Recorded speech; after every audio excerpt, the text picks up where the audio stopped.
a children's author has told how she fell in love with an alcoholic homeless man she met on the street, and now they're married with children.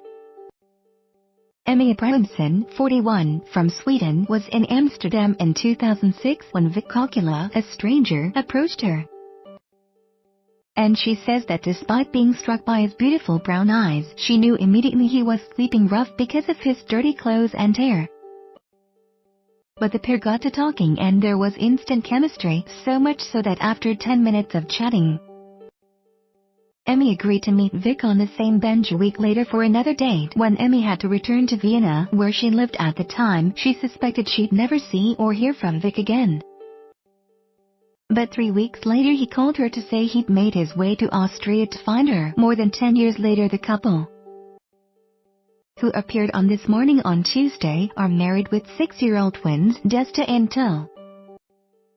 The couple were on the show to discuss the book Emmy has now written about their unlikely love story called How to Fall in Love with a Man Who Lives in a Bush. Emmy revealed on the show how she was instantly attracted to Vic.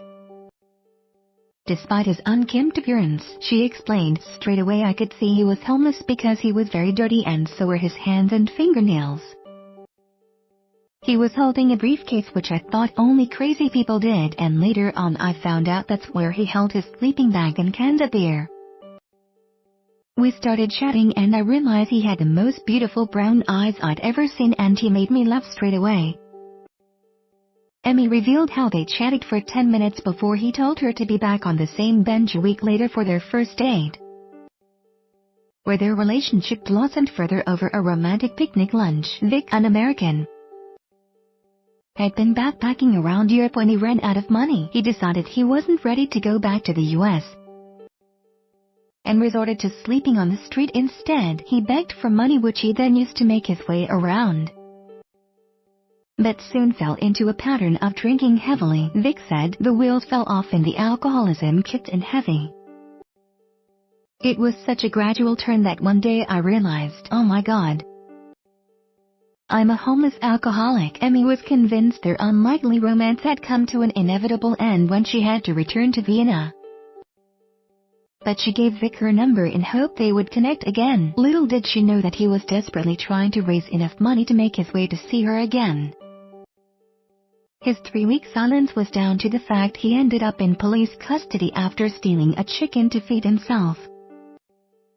I didn't know if I was going to see him again, but I couldn't stop thinking about him, Emmy said on the show today. 3 weeks later, in Vienna, I just turned 30 and I got a phone call from Vic who said I'm here now, and we've been together ever since. The couple were married in a fairy tale castle wedding and Vic transformed his life, going on to retrain as an electrical engineer. They have explained to Desta and Till how they met, but the couple aren't sure their children fully understand their unique tale. In fact, the twins even inspired the name of Emmy's book with their childlike understanding of their parents' romance, though she admitted it has been fictionalized to make it more interesting. Vic explained, we've told them everything that happened. I don't think they grasp the social aspects of the whole thing. They just think it's funny that Daddy lived in a bush.